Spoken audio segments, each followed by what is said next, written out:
इस कार्यक्रम के पुण्यार्चक हैं वंडर सीमेंट, फर्क नजर आएगा।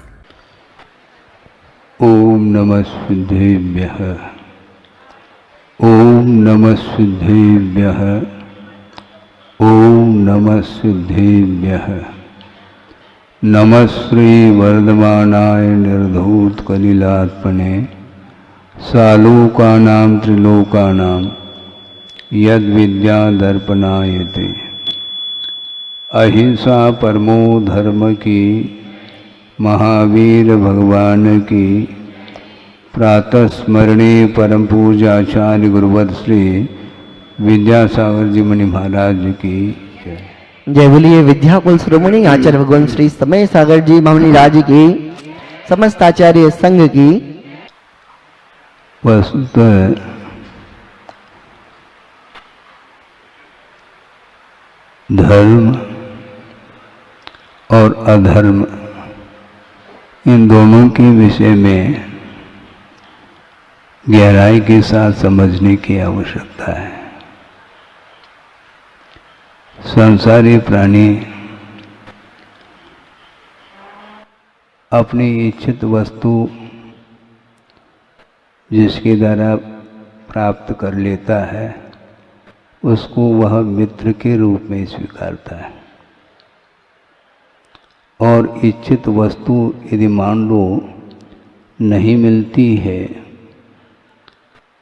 और उसमें व्यवधान उपस्थित हो रहा है तो सामने वाले को वह शत्रु के रूप में स्वीकारता है। जबकि शत्रु और मित्र बाहरी नहीं हुआ करते हैं। शत्रु कौन होता है और मित्र कौन होता है, इसको आगम के आधार से हमें समझना है। पाप रूप जो परिणाम हैं वे हमारे शत्रु हैं, ऐसा आगम में उल्लेख मिलता है। और जिसको हम अधर्म की संज्ञा देते हैं। पाप का अर्थ अधर्म है और पुण्य का अर्थ धर्म लिया है। और धर्म हमारे लिए बंधु हैं, मित्र रूप हैं, और पापमय परिणाम जो है वे हमारे शत्रु हैं। तो शत्रु स्वयं ही हो रहा है, अपने परिणाम ही शत्रु हैं और अपने परिणाम ही मित्र हैं। ऐसा जो जानता है आगम को वह श्रेष्ठ ज्ञाता है, ऐसा कहा है। पाप मरातिर धर्मो बंधुर जीवस्य चेत निश्चिन्वन समयम यदि जानीते श्रेयो ज्ञाता ध्रुवम भवति। ऐसा आचार्य समंतभद्र महाराज ने श्रावकाचार के अंदर इसको रखा है। स्वयं परिणामों को विकृत बनाता है और उसके माध्यम से वह पाप का अर्जन करता है, और जिस समय वह पाप कर्म का उदय आता है तो वह दूसरे को शत्रु के रूप में मानता है। ये बात अलग है कर्म का, चाहे वह पुण्य कर्म चाहे वह पाप कर्म, यदि फलता है तो वह नो कर्म के निमित्त को लेकर के फलता है। लेकिन नो कर्म मिले और कर्म फले ये अनिवार्य नहीं है। अंतरंग कर्म का जब तक उदय नहीं है तब तक वह नो कर्म हमारे लिए कोई भी न व्यवधान उपस्थित कर सकता है न और कुछ भाव को उत्पन्न करा सकता है। वो बहुत अच्छा प्रसंग आगे आगम के अनुरूप दिया जा रहा है कि हालांकि प्रारंभिक अवस्था में नो कर्म से बचने के लिए कहा है, ये अलग विषय है, किंतु वस्तुतः नो कर्म का क्षय नहीं किया जाता है। क्या सुन रहे हैं? नो कर्म का क्षय नहीं किया जाता, किंतु कर्म का क्षय किया जाता है। अब सोचो विचार करो, नार की दृश्य नरगति का वर्णन सुन लो और वहाँ का वातावरण देखते ही ऐसा लगता है बहुत भयावह वातावरण है। किंतु वह भयावह वातावरण किसके लिए है? जिसको नरक आयु का उदय है, नरक गति का उदय है, उसके लिए वह वातावरण भयावह है। किंतु वहीं पर असुर कुमार जो देव हैं वो वहाँ पर गए हैं कितने पृथ्वी तक? तीसरे पृथ्वी तक जाकर के उन नारकियों को भिड़ाने के लिए वो जा रहे हैं। किंतु असुर कुमार जाति के जो देव हैं उस वातावरण में जाने के उपरांत उन्हें गर्मी महसूस नहीं हो रही है। वहाँ के जो बिल हैं वे मेरु समान लोह गल जाए, ऐसी शीत उष्णता थाए, ऐसा चढ़ाला में पढ़ते हैं। इतनी भीषण गर्मी है ऊपर के बिलों में। इसके उपरांत भी वो भीषण गर्मी जो लगती है, जिसको कर्म का उदय है उसके लिए वह गर्मी लगेगी, नारकियों के लिए वह गर्मी लग रही है। नारकियों के लिए प्यास लगी हुई है, भूख लग रही है, और उस भूख और प्यास की पीड़ा को दूर नहीं कर पा रहे हैं। जबकि उसी स्थान पर असुर कुमार जाति के देव पहुँचे हैं, न उनको प्यास सता रही है न भूख सता रही है। ऐसा क्यों है? नौ कर्म का प्रभाव सामान्य रूप से सबको पड़ना चाहिए, किंतु इसलिए नहीं पड़ता है क्योंकि कर्म का उदय नहीं है। इसे स्पष्ट है, अंतरंग में जो कर्म का उदय है वो जिसके लिए उदय नहीं है उसके लिए कोई भी नो कर्म उसको प्रभावित नहीं कर सकता। न दुख के लिए वह कारण बनेगा, न सुख के लिए कारण बनेगा। अर्थ यह है कि वस्तुतः अंतरंग जो निमित्त हैं कर्म के रूप में, वह जब तक उदय को प्राप्त नहीं होगा तब तक आप कितने भी प्रयास कर लें दूसरे को दुखी बनाने के लिए, तुम हार जाओगे। ध्यान रखो, दुखी बना नहीं सकते। बार बार प्रयास कर रहा है कौन? कमठ। किसके लिए? पार्श्वनाथ भगवान को दुखी बनाने के लिए प्रयास निरंतर चल रहा है, लेकिन दुख का अनुभव जो होता है वह पाप कर्म के उदय में होता है, और पाप कर्म का उदय नहीं है पार्श्वनाथ भगवान के लिए।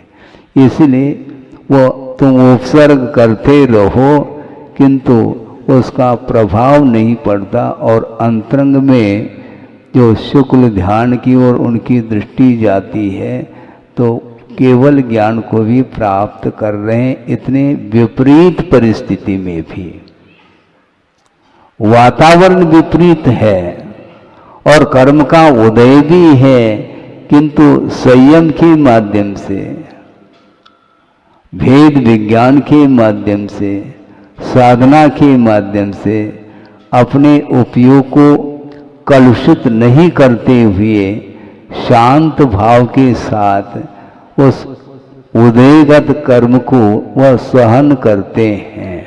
उसमें किसी भी प्रकार से प्रतिकार का भाव नहीं करते।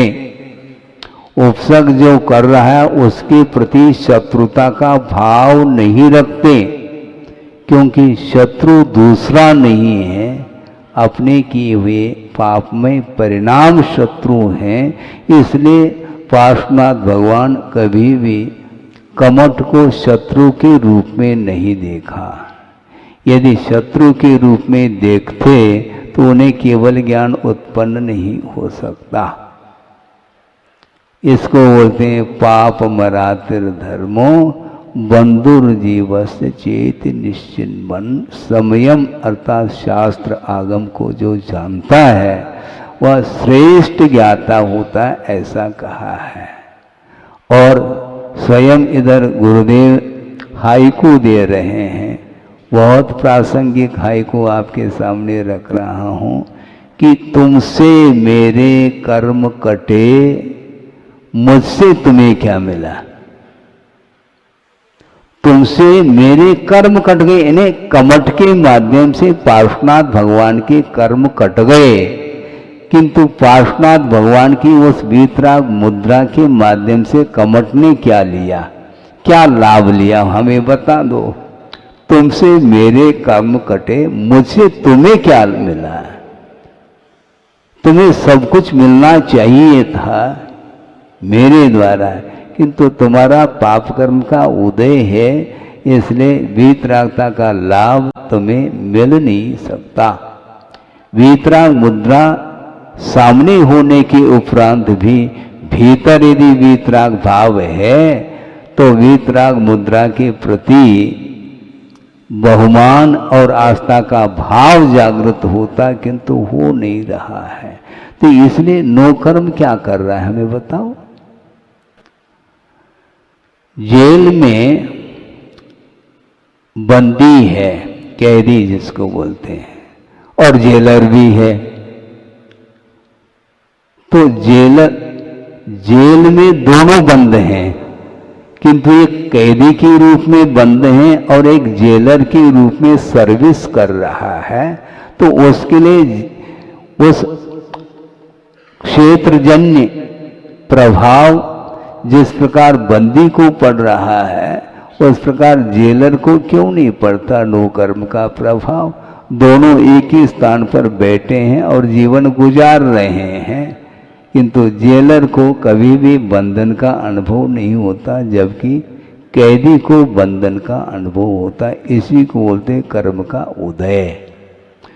शुरुआत में भले ही साधक के लिए नौकर्म से विपरीत वातावरण से बचने के लिए कहा है, किंतु आचार्य और कहना चाहते हैं तुम कब तक बचोगे, कब तक उस वातावरण से भागते रहोगे। भागो नहीं, वहीं रहो, उपयोग को चेंज करो। यह मोक्ष पुरुषार्थ है। उपयोग उस ओर नहीं ले जाएंगे तो वह नौकर्म हमें कुछ नहीं कर सकता। यथा योग्य नौकर्म से बचने के लिए कहा है और बच भी रहे हैं। भयानक जहाँ पर उपसर्ग होने की जो स्थिति बनती है वहाँ पर कौन जा रहा है, उस वातावरण से तो बचे हुए हैं, किंतु उपयुक्त तो वातावरण में रह करके भी थोड़ी बहुत जो प्रतिकूलता का अनुभव होता है उसका भी यदि तुम प्रतिकार करते रहोगे तो कभी भी कर्म का क्षय संभव नहीं है। इसलिए कर्म का क्षय करने के लिए नौ कर्म की ओर उपयोग को ले जाना नहीं चाहिए। हाँ, उपयोग जा रहा है महाराज, जा नहीं रहा है, भेज रहे हैं उपयोग को। हाँ, क्योंकि ज्ञेय पदार्थ कभी भी आपको ग्रहण करने के लिए बाध्य नहीं करते। हाँ, वो बाध्य करते नहीं, हम स्वयं ग्रहण करते हैं। बुद्धि पूर्वक उन विषयों को संसारी प्राणी ग्रहण कर रहा है, इसलिए ग्रहण करने का भाव छोड़ दो। ये कैसे छोड़ेंगे महाराज? अरे जोड़ा कैसा, फिर स्वयं जोड़ता चला जाता और छोड़ने के लिए हमारे लिए कहता है महाराज हम कैसे छोड़ें, जैसा जोड़ा है वैसा छोड़ दो, क्या दिक्कत है आपको? पकड़ा किसने है? स्वयं हम पकड़ते चले जा रहे हैं, बाहरी वस्तुओं को ग्रहण करते चले जा रहे हैं और कहते हैं कि हमारे लिए यह विपरीत परिणाम करा रहा है। वो करा नहीं सकता, क्योंकि कुछ ऐसे भी पदार्थ हैं जो जड़ हैं, वो आपको बाध्य कर ही नहीं सकते, बल्कि चेतन भी तुम्हारे लिए बाध्य नहीं कर सकता। वो सामने वाला व्यक्ति कुछ भी करना चाहता है, उस ओर हमें उपयोग ले जाना नहीं है। प्रतिकार जितना करते चले जाएंगे उतना और वह आपको बाधा उपस्थित करता चला जाएगा, क्योंकि सामने वाला व्यक्ति प्रकृति पकड़ता है। हाँ, ये प्रतिकार कर रहा है तो इससे से स्पष्ट है, बार बार परेशानी करो इसको, तो हमें कोई प्रतिकार करना ही नहीं है, तो वो स्वयं चला जाता है। एक उक्ति है बुंदेलखंड में हमने सुनी थी कि एक गूंगा 100 को हराता है। सुना? आपके मुख से ही सुना हमने। एक गूंगा 100 को हराता है, और मुझे एक ही को हराना है, 100 तो है नहीं यहाँ पर। एक मान लो बाधा उपस्थित कर रहा है तो हम मौन रहेंगे, उस ओर देखेंगे नहीं, बोलेंगे नहीं, कुछ भी नहीं करेंगे, तो अपने आप ही वह चला जाएगा। उसका टेम्परेचर उतर जाएगा अपने आप। हम प्रतिकार करने के लिए कटिबद्ध होते हैं, तो इसलिए वह बार बार आपको इस प्रकार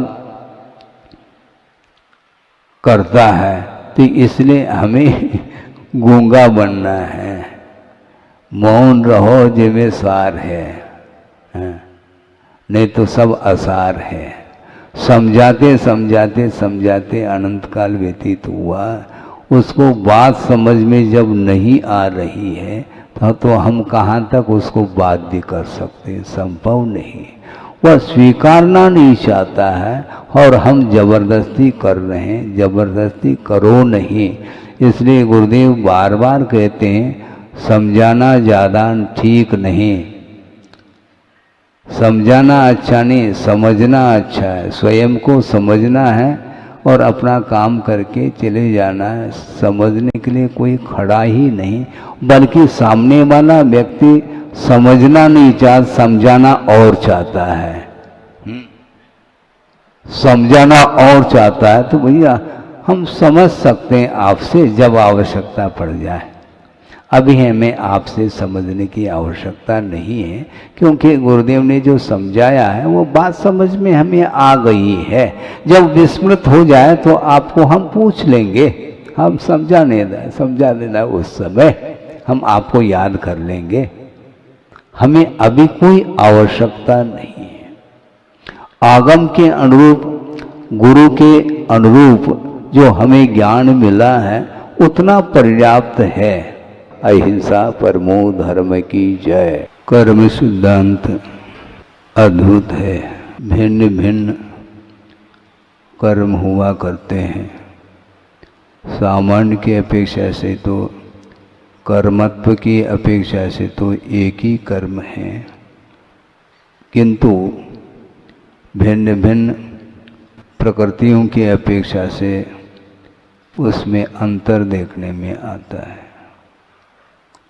तो उसमें असाता वेदनी और एक साता वेदनी, ये दो कर्म हैं जिनके उदय से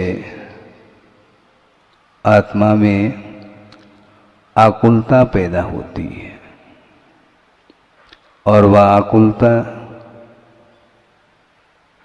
दुख संबंधी भी हुआ करती है और सुख संबंधी भी आकुलता है। और ये आकुलता बिना उदीरना के संभव नहीं। उदय में आकुलता नहीं होती, किंतु उसकी जब उदीरना होती है तो उसकी उदीरना में वह गाफिल हो जाता है। ये थोड़ा सा विषय सैद्धांतिक होने से जटिल हो सकता है, लेकिन फिर भी उसको सरल बनाया जा सकता है। असाता कर्म की तीव्रता, उसमें भी संयम का पालन संभव नहीं है।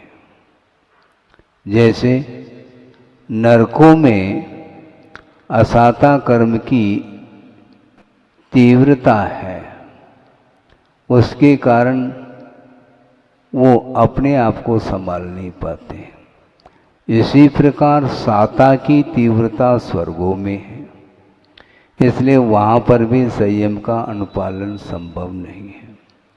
किंतु दो गति ऐसी हैं जो तिर्यंच गति और मनुष्य गति, इसमें थोड़ा सा बैलेंस है।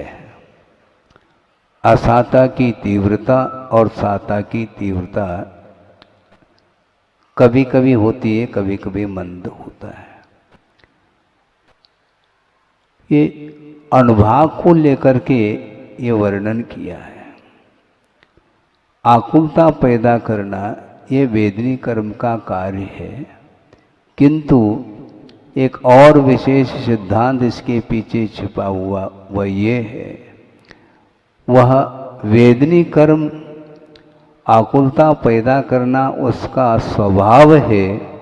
इसके बावजूद भी जब तक मोहनी का सपोर्ट नहीं मिलता तब तक वह आकुलता पैदा नहीं कर सकता। इससे स्पष्ट है मोहनी कर्म के ऊपर हमें विजय प्राप्त करना है। ये आकुलता तो होती रहेगी। भिन्न भिन्न द्रव्य क्षेत्र आदि को लेकर के ये कर्म अपने फल देते हैं, और उसमें जो अनुभाग पड़ा है वो अपने आप थोड़ी ही पड़ा है। अपने आत्मगत परिणाम के माध्यम से ही उन कर्मों में फलदान देने की शक्ति आई है। इसके बावजूद भी हम यदि साम्य भाव रखते हैं तो उन कर्मों का कोई फल महसूस नहीं होता। बहुत अच्छा उदाहरण दिया था गुरुदेव ने।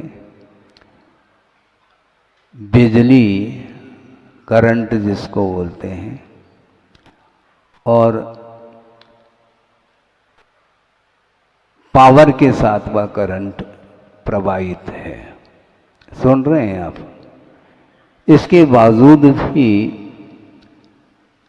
0 वाट का यदि मान लो बल्ब लगाया है तो पावर के साथ जो बिजली आई है उसका प्रभाव उस 0 वाट के ऊपर नहीं पड़ सकता। पड़ता है? तो बिजली फुल पावर के साथ नहीं आई है क्या? आई तो है, लेकिन जिस वाट का आप बल्ब जलाएंगे उतना ही वह प्रकाशित करता है।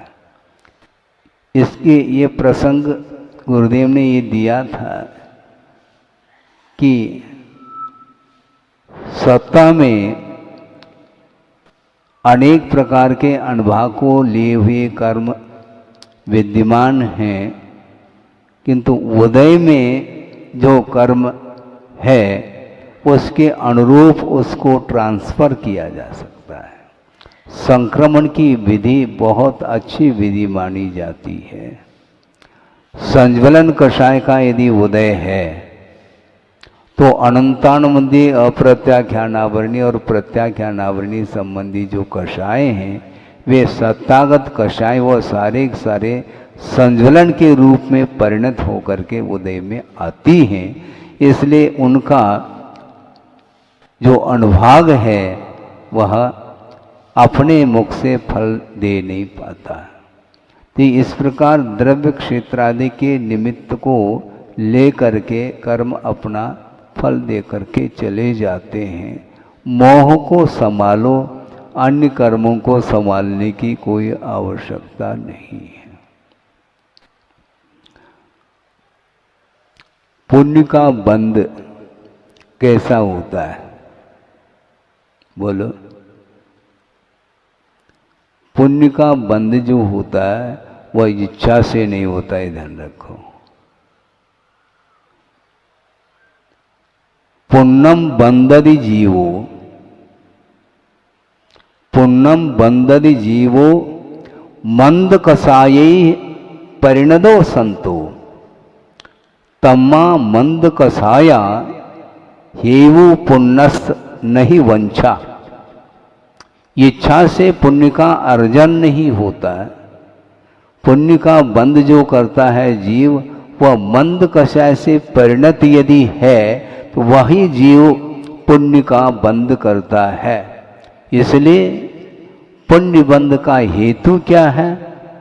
मंद कषाय, न कि वांछा। हम चाहते हैं, ये चाह ठीक नहीं है। ये जो इच्छा है, इच्छा क्यों? इच्छा करेंगे तो निश्चित रूप से क्वालिटी में अंतर आएगा। निदान के माध्यम से पुण्य संचित होता है ना महाराज? हाँ, होता तो है, किंतु उसकी जो क्वालिटी है वो ठीक नहीं, बल्कि वह पुण्य पापानुबंधी पुण्य होने के कारण परंपरा से वह अधोगति में ले जाने के लिए कारण बनता है।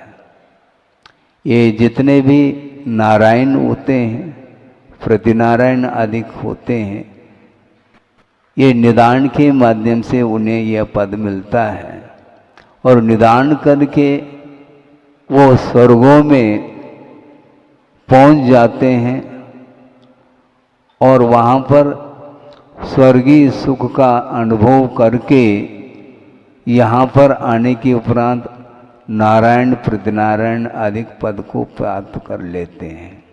ये निदान के द्वारा ये पद मिल रहा है और निदान का अर्थ इतना ही है कि भोगाकांक्षा, भावी भोगाकांक्षा निदानम।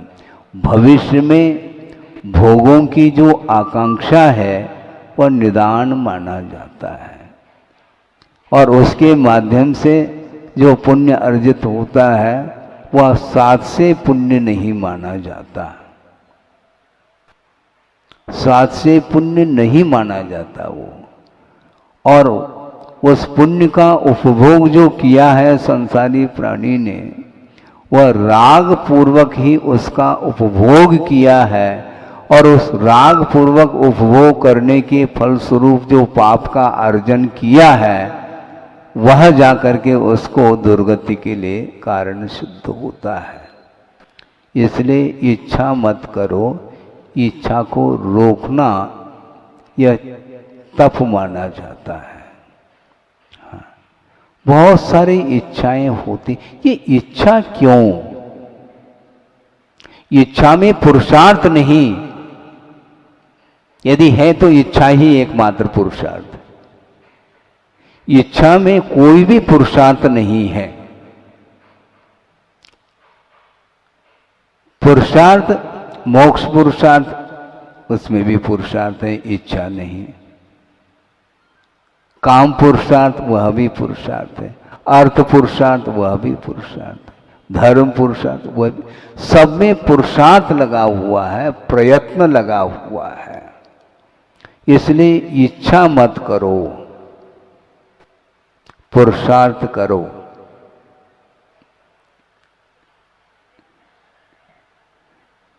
ये उत्तम त्याग को लेकर के कुछ चर्चा करना चाहेंगे। त्याग का अर्थ देना होता है ना? लेकिन उसके पीछे उत्तम क्यों लगा है? देना है तो दे दो। नहीं, वह उत्तम त्याग इसलिए नहीं कह सकते हैं उसको। मान लो किसी ने 100 रुपए दान के रूप में दे दिया, उसको तो हम दान मानेंगे, किंतु 100 रुपए क्या किया? 100 रुपए उसने दान स्वरूप नहीं दिया, फिर क्या किया उसने? 100 रुपए निवेश किया है और निवेश किया है, इससे स्पष्ट है कि वह ब्याज सहित लेना चाह रहा है। तो इसलिए दिया तो है उसने, निवेश किया है, हाँ, और प्रवेश के लिए किया निवेश है। लौट करके वह 100 रुपये का नोट वह ब्याज सहित आएगा। करोड़ रुपए भी निवेश कर सकता है और उसके अनुरूप वह ब्याज मिलता चला जाता है। ये पुरुषार्थ नहीं है। ये क्या है? ये इच्छा है इसके पीछे, इसलिए वह त्याग की कोटि में नहीं आ सकता। इसलिए मंद कषाय से परिणत जब जीव होता है तब वह पुण्य का संचय करता है, पुण्य का बंद करता है, बल्कि अच्छी क्वालिटी का पुण्य उसे बंध जाता है, क्योंकि वह निदान के साथ नहीं किया है। इसलिए पुण्य के लिए जो हेतु है वह मंद कषाय है, न कि वांछा अर्थात इच्छा। इच्छा कुछ नहीं रखना चाहिए। तो हमें अपने आप के मन को पूछो कि दिन भर जो परिणाम उत्पन्न होते हैं उसमें इच्छा को लेकर के भी परिणाम होते होंगे? नहीं होते। नहीं होते तो अच्छी बात है। यदि हो रहे हैं तो निश्चित रूप से नहीं होना चाहिए, क्योंकि इच्छा वस्तुतः वह पुरुषार्थ से 100 कोस दूर है। वह चाह रहा है, विधिवत आगम के अनुरूप आत्मिक विकास के लिए पुरुषार्थ करो, मोक्ष पुरुषार्थ करो और मोक्ष पाओ। मुझे मोक्ष मिल जाए तो मिल जाए तो झोली फैलाओगे क्या? मुक्ति मिलेगी क्या? झोले मत फैलाओ, झोली में जो है उसको दे दो। है? दूसरे के लिए झोली क्यों फैलाते हो? है?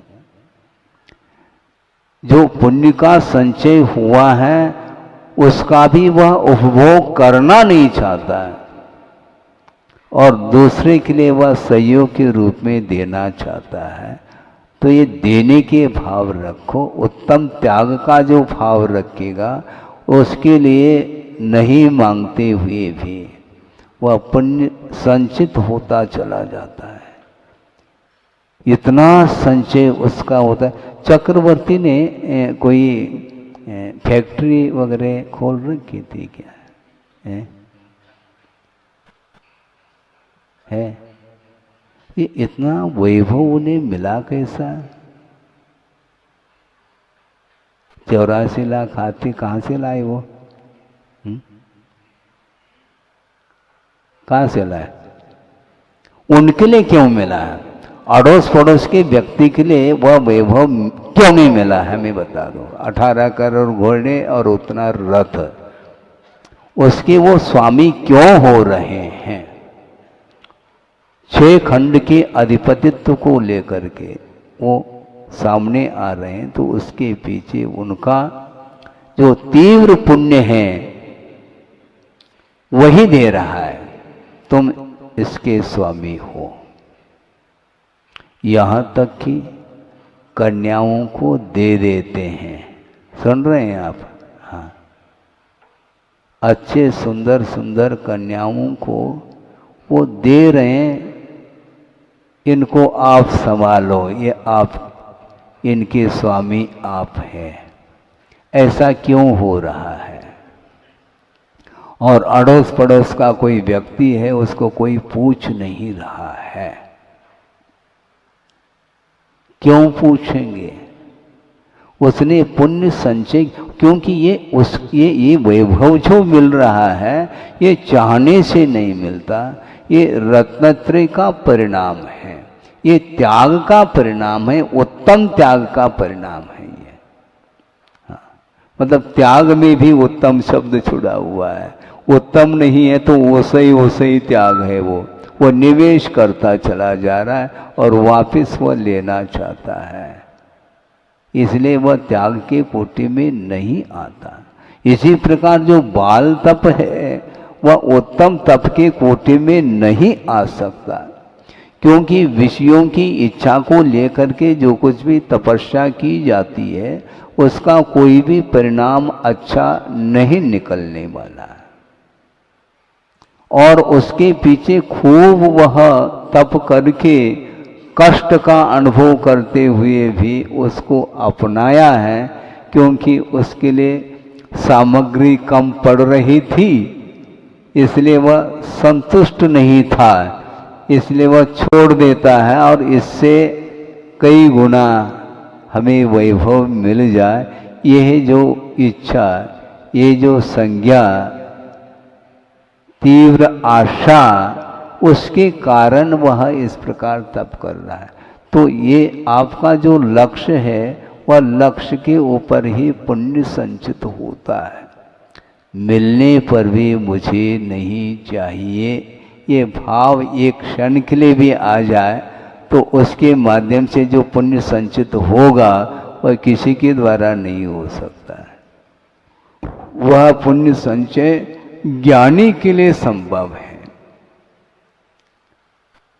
ज्ञानी के लिए संभव, क्योंकि ज्ञानी कभी भी उसकी दृष्टि बाहर की ओर नहीं जाती। पुण्य के उदय से मिल भी जाए तो मुझे नहीं चाहिए, इस प्रकार की भावना रखने वाला जो साधक होता है वह कभी भी मिलने के उपरांत जब नहीं ले रहा है तो वह मुझे मिले, इस प्रकार का भाव उसके अंदर आ ही नहीं सकता। इसलिए कभी भी बाहरी वस्तु को लेकर के उसका मन आकर्षित नहीं होता।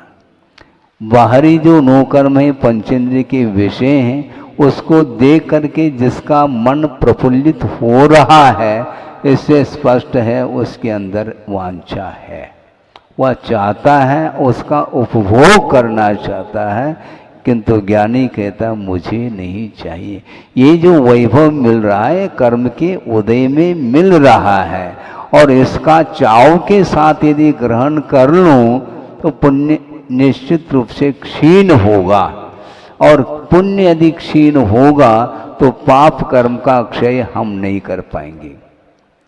पाप कर्म के क्षय के लिए ही पुण्य का अर्जन होता है और होना चाहिए। पाप कर्म का क्षय तो करो नहीं, और पुण्य अर्जित करना, उस पुण्य से क्या प्रयोजन है आपको? उस पुण्य के माध्यम से आप करना क्या चाहते हैं? पाप का क्षय करना चाहो तो पुण्य अर्जित होता चला जाएगा, चाहने की कोई आवश्यकता नहीं है।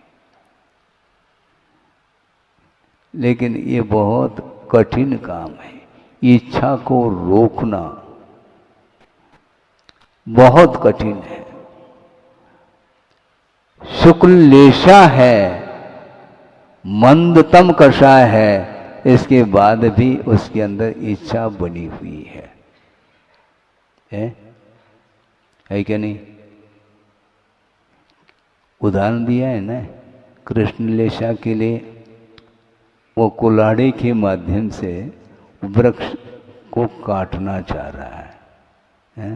वृक्ष का जो स्कंद है उसके ऊपर ही वह कुल्हाड़ी का प्रहार कर रहा है। क्यों? आम खाना है, तो आम खाना है तो पेड़ को क्यों उखाड़ रहे हो? पूरा का पूरा आम हमें मिल जाए, ये तीव्र इच्छा, आसक्ति, और नीललेशा इससे थोड़े से कम आसक्ति। वह टहनी शाखा उपशाखा को काट रहा है, और कापोतलेशा में वहां पर भी डाली को काट रहा है, जिसमें काफी संख्या में आम लगे हुए हैं। तो आम लगे तो डाली क्यों काट रहे हो? डाली में आम लगे हैं, डाली तो नहीं खाते तुम, आम ही खाना है तो डाली क्यों काट रहे हैं? गुच्छे के गुच्छे, तो ये आसक्ति। और पीत, पद्म और शुक्ल ये शुभ लेशा हैं, किंतु उसमें भी उत्तरोत्तर और शुभता पाई जाती है। कच्चा और पक्का, अधपक्का, ये वो उसको ले रहा है, ये पीत हो गया। पद्मलेशा में क्या है? पका पका आम ही किंतु तोड़ रहा है, और शुक्लेशा वाला तोड़ता नहीं किंतु गिरा हुआ जो आम है किंतु उसको भी ग्रहण करता है, यानी इच्छा उसके अंदर भी है। गिरा हुआ आम भी, सुनो, गिरा हुआ आम भी मुझे नहीं चाहिए, ये कौन कहता है? ये साधक की दृष्टि है। हाँ, खरीदते कौन सी लेशा रहती? लेशा तो छोड़ो, खरीद क्यों रहा है हम ये पूछना चाहते हैं। हाँ सुनो, वो यदि दान के लिए खरीद रहा है, वह शुक्ल लेशा भी से भी ऊपर उठा हुआ मैं मानता हूं उसको। हाँ, क्योंकि दान का भाव है, दान के लिए खरीद रहा है, स्वयं के लिए नहीं। हाँ, अपने उपभोग के लिए नहीं खरीद रहा, किंतु जो साधना कर रहे हैं उनके लिए हम देना चाहते। अनुग्रहार्थम खरीद रहा है, वो अनुग्रह के लिए, दान के लिए, त्याग के लिए खरीद रहा है, उपभोग के लिए नहीं खरीद रहा है। उद्देश्य उसका क्या है? हाँ, उपभोग के लिए खरीद रहा है तो अच्छी बात है, उसके लेशा एक मात्र उदाहरण दिया है वृक्ष का, कहीं से भी खरीद लो, किंतु आसक्ति में यदि मान लो बढ़ोतरी है इच्छा में, तो वही कृष्ण लेशा का रूप है। तो शुक्ल लेशा वह तोड़ तो नहीं रहा है, किंतु पका हुआ जो आम है उसको ग्रहण करने का भाव उसके अंदर भी है, इसलिए इसको औदयिक भाव कहा है, क्षावश्रमिक भाव नहीं कहा। हाँ, मंद कषाय होने के बाद भी वह कभी भी तीव्रता को प्राप्त हो सकता है। वह उदय। हम ये पूछना चाहते हैं, 10वें गुणस्थानवर्ती जो लोभ है वह बहुत सूक्ष्म है, ठीक है, लेकिन अभाव को प्राप्त नहीं हुआ, और 10वें से उतरते समय 9वें में आ गया, फिर वह सूक्ष्म कषायनी बादर, बस वो जो दीपक है वह बुझने को है किंतु बुझा नहीं अभी, और उसमें पुनः यदि मान लो तेल अथवा घी मिल जाए तो वह पुनः उद्दीप्त होगा। तो इसलिए शुक्ल लेशा का अर्थ ये नहीं समझना कि दीपक बुझा हुआ है,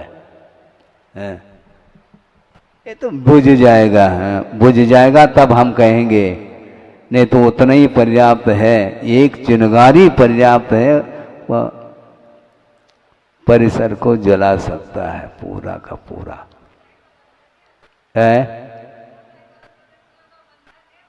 हाँ बिल्कुल है ना।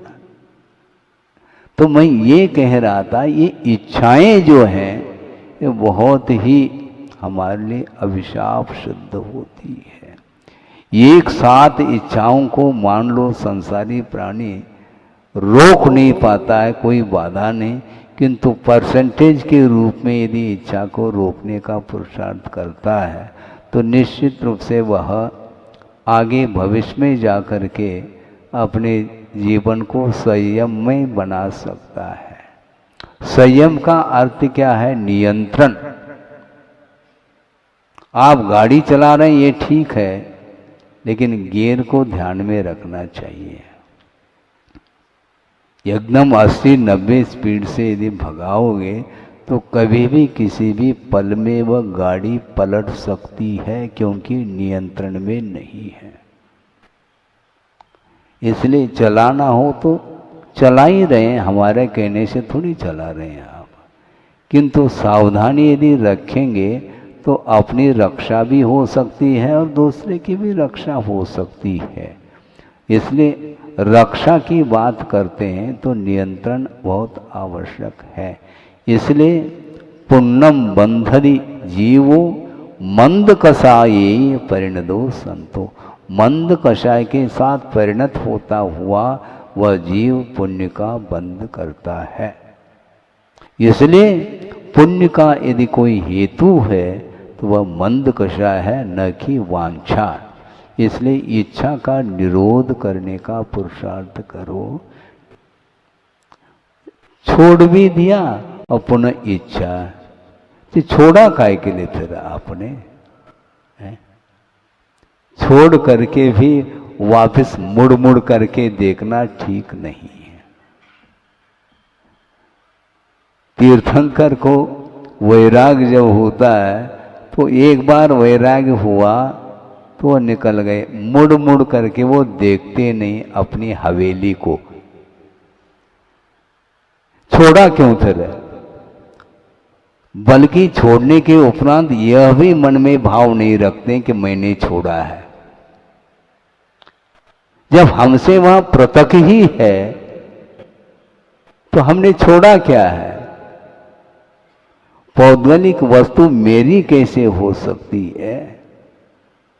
छोड़ने के उपरांत में मैंने ये छोड़ा, ये छोड़ा, ये छोड़ा, ये भाव यदि आता है तो भीतर उसके अंदर उसके प्रति मूर्छा, मैंने इतना छोड़ा है, तुमने छोड़ा क्या है?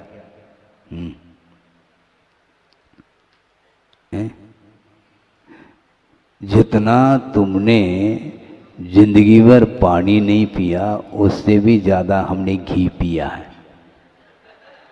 हाँ, ये बता रहा है लेकिन फिर भी मैं छोड़ करके आया हूँ। अच्छा, ये अहंकार क्यों साथ ले करके जा रहे हैं? उसको छोड़ करके जाओ ना, अहंकार को साथ में ले करके क्यों चल रहे हो? जितना तुमने जीवन भर पानी नहीं पिया उससे भी ज़्यादा हमने घी का सेवन किया है। ये सब किया है, इसके उपरांत भी शरीर मिटने वाला है, ये ध्यान रखो।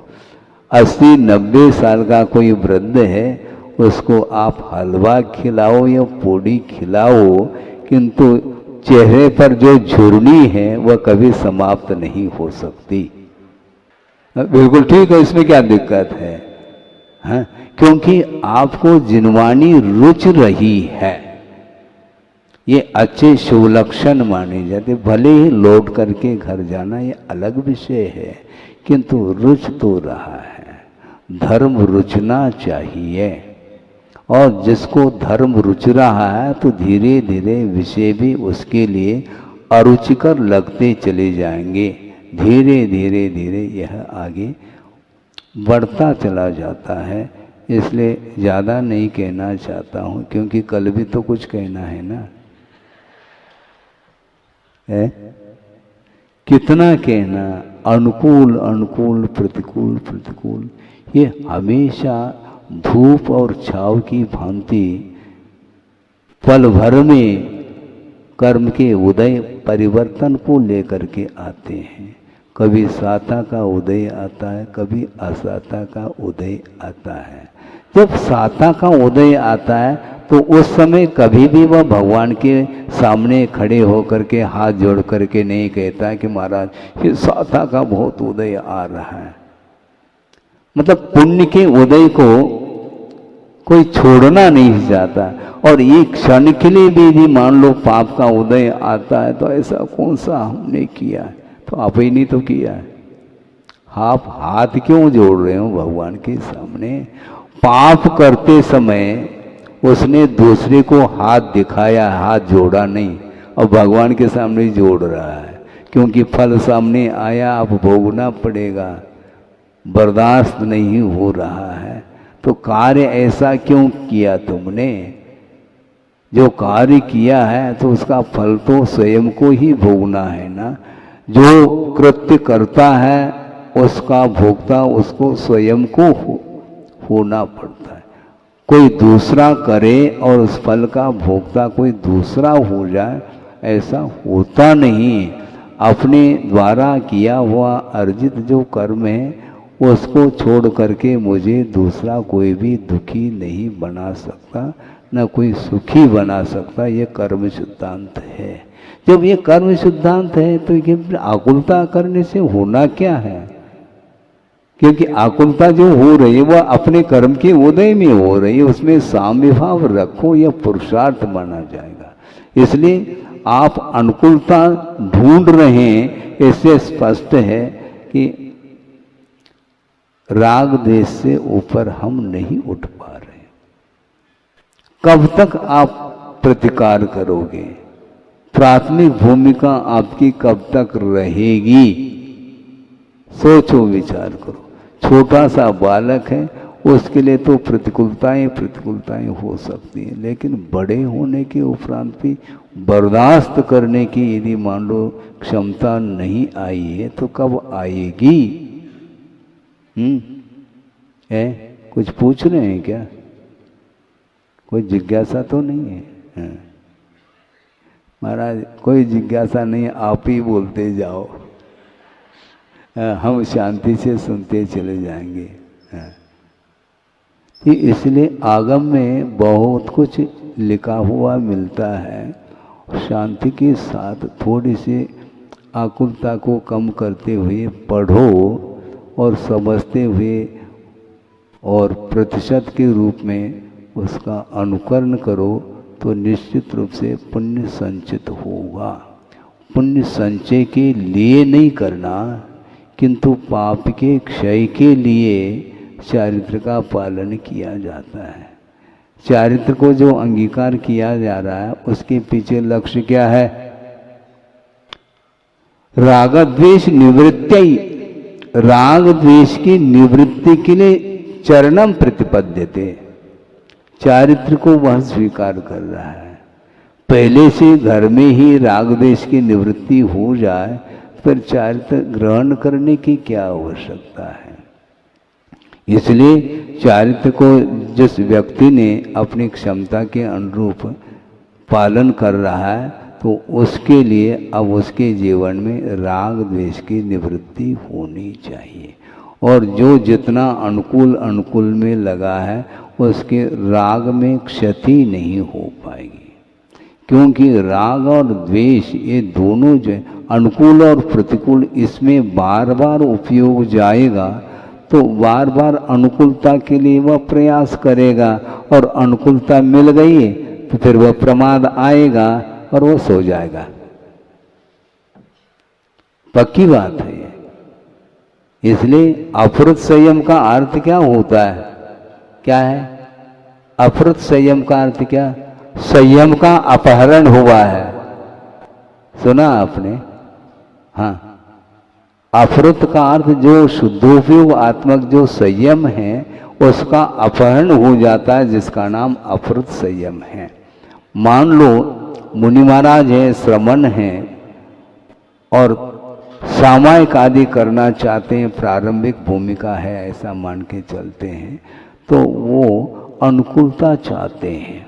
तो अनुकूलता यहाँ पर बहुत ही प्रतिकूल है, भीषण गर्मी है। अच्छी बात है तो थोड़े बहुत जहाँ पर क्या थोड़ी सी अनुकूलता हो, वेंटिलेशन, क्रॉस वेंटिलेशन, भले ही लू लग जाए लेकिन थोड़ी बहुत ऑक्सीजन की बहुत कमी हो रही है, इसलिए ऐसा न हो। इसलिए वह थोड़ी सी अनुकूलता का खोज कर लेता है और अनुकूलता मिल गई तो वहाँ पर वह धर्म ध्यान करने के लिए उन्होंने अनुकूलता का चयन किया है। लेकिन वहाँ पर जाकर के भी यदि बेचैन है तो कभी भी अनुकूलता नहीं मिलने वाली। प्राकृतिक रूप से अनुपात से यदि मामले थोड़ी बहुत अनुकूलता आवश्यक है तो वह उसका उपयोग कर लेता है, किंतु वह प्रायोगिक कुछ भी नहीं करता। प्रतिकार प्राकृतिक रूप से थोड़े बहुत हो जाता तो ठीक है। छत पर है, हाँ ठीक है, थोड़ी सी हवा आती है, कोई बाधा नहीं। अब हवा ही नहीं चल रही है, छत तो है, छत है, हवा नहीं चल रही, और छत के नीचे आ जाओ, वहां पर तो और हवा नहीं, फिर क्या करेंगे, स्विच ऑन कर लें, गलत बात है, ये नहीं कर सकते आप। इतनी अनुकूलता उसके लिए परमिशन नहीं है, आगम की आज्ञा नहीं है, इसलिए संयम को अंगीकार किया है। तो धीरे धीरे धीरे धीरे परीक्षा आदि सहन करते हुए आप चलेंगे, क्योंकि आप ये प्रकृति कभी भी आपके अनुरूप नहीं चलेगी। और भीषण गर्मी पड़ रही है, टेम्परेचर मान लो 48 तक पहुंच गया, अब मानसून कब आएगा? अरे प्रतीक्षा करने से मानसून आता है क्या? वो समय पर मानसून आएगा, आपके स्विच ऑन करने से मानसून आ जाएगा क्या? ऐसा थोड़ी है, आपके अधीन नहीं, वो प्रकृति है। जब नक्षत्र चेंज होंगे, समय पर परिवर्तन होगा, फिर घटाएं छाएगी। अभी घटाएं छा जाए तो नहीं छा सकते, पाप की घटा तो छा रही है, वो घटाएं, इसलिए प्रतीक्षा नहीं। प्रतीक्षालय में बैठ जाते हैं, लेकिन प्रतीक्षा कितने भी करो, वह समय पर गाड़ी आएगी, पहले से ही ऐलान हो चुका है, अमुक समय पर ये गाड़ी आएगी, कृपया ध्यान दें। ये बार बार वहाँ पर सुनने को मिलता है। तो बिफोर कुछ होना ही नहीं है तो प्रतीक्षा क्यों करो? इसलिए प्रतीक्षा करने से काम नहीं चलेगा, करने योग्य आप कार्य करते रहिएगा, निश्चित रूप से उसका प्रतिफल सामने मिलेगा। बल्कि जो ज्ञानी होता है उसका परिणाम सामने आने के उपरांत भी उसका उपभोग नहीं करना चाहता, इसका नाम ज्ञानी है। इसलिए आप लोग सम्यक ज्ञानी हैं, किंतु अध्यात्म के क्षेत्र में जिसको ज्ञानी की संज्ञा दी है कुंद कुंद स्वामी ने, वहां तक पहुंचने के लिए आपको बाहर आना पड़ेगा। कहां से? घर से। घर से बाहर आकर के धर्मशाला में आप रह सकते हैं, वह भी घर है, लेकिन वो घर नहीं, उसका स्वामित्व नहीं है। वो अपन धर्मशाला में बैठे हैं अथवा किसी के भवन में बैठे हैं, किंतु उसके प्रति हमारा कोई स्वामित्व नहीं है। आए हैं, कभी भी जा सकते हैं, हम ताला लगा करके थोड़ी जाएंगे। तो इसलिए आप घर में रह रहे हैं, इसलिए आप परिग्रही माने जाते हैं। वहाँ से छोड़ करके यदि मंदिर में रहेंगे तो वो भी मंदिर में क्या वो है, वहाँ पर भी आपकी सुरक्षा हो रही है, किंतु सुरक्षा होते हुए भी उसके प्रति आपका कोई भी स्वामित्व नहीं रहा। इसलिए मूर्छा का अभाव करना यही मोक्ष मार्ग माना जाता है। आपका समय हो चुका है, इसलिए पुण्य का अर्जन जो होता है वह वांछा से नहीं, इच्छा से नहीं, किंतु मंद कषाय के माध्यम से ही पुण्य का अर्जन होता है। और वह अर्जित पुण्य जो है वह पाप के क्षय करने में अपना योगदान देता है। ये इस विषय का सार है। अहिंसा परमो धर्म की जय। बोधि समाधि परिणाम शुद्धि स्वात्मोपलब्धि शिव शोक सिद्धि चिंतामणिम चिंतित वस्तुदाने त्वां वंद मानस्य ममास्तु देवी। परम पूजाचार्य गुरुवर श्री विद्यासागर जी मुनि महाराज की जय। इस कार्यक्रम के पुण्यार्चक थे वंडर सीमेंट, फर्क नजर आएगा।